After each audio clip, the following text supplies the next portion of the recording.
এক পঞ্চগুহাতেই যেন স্থির হয়ে আছে প্রাচীন শ্রীলঙ্কা।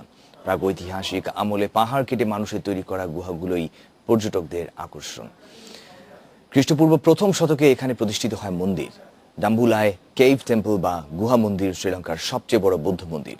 1991 সালে ইউনেস্কো এটিকে স্বীকৃতি দেয় বিশ্ব ঐতিহ্য হিসেবে। মন্দিরটি পরিচিত স্বর্ণ মন্দির হিসেবেও। অনুরাধাপূর্ণা থেকে বিতাড়িত হয়ে রাজা ভলাগাম্বাহু আশ্রয় নিয়েছিলেন এই পাহাড়ের গুহায়। পরবর্তীতে তার সৈন্য একজোট করে পুনরুদ্ধার করেন তার রাজ্য। আর কৃতজ্ঞতাবোধ থেকেই এখানে তৈরি করে দেন আশ্রম। সেই থেকে যাত্রা শুরু এই কেভ টেম্পল বা গুহা মন্দিরের।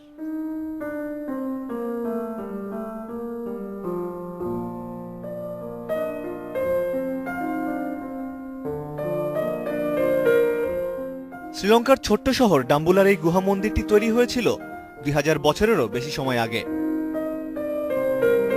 পাহাড়ের পাথর কেটে তৈরি করা হয় গুহা, যার সংখ্যা 80টিরও বেশি। এর মধ্যে 5টিকে বলা হয় পঞ্চগুহা, আর এই 5টি গুহাই দর্শনার্থীদের জন্য উন্মুক্ত। 5 গুহার প্রথমটিতে রয়েছে গৌতম বুদ্ধের বিশাল মূর্তি।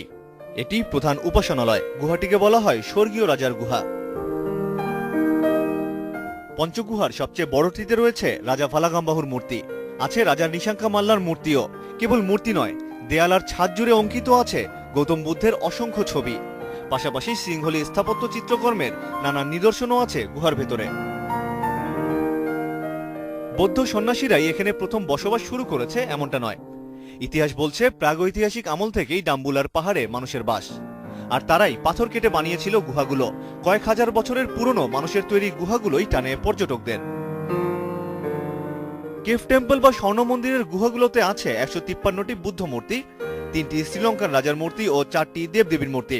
পুরো মন্দির কমপ্লেক্সের আয়তন 2100 বর্গমিটার। 1991 সালে এই গুহা মন্দিরকে ইউনেস্কোর ওয়ার্ল্ড হেরিটেজ সাইট বা বিশ্ব ঐতিহ্য স্থান হিসেবে তালিকাভুক্ত করা হয়।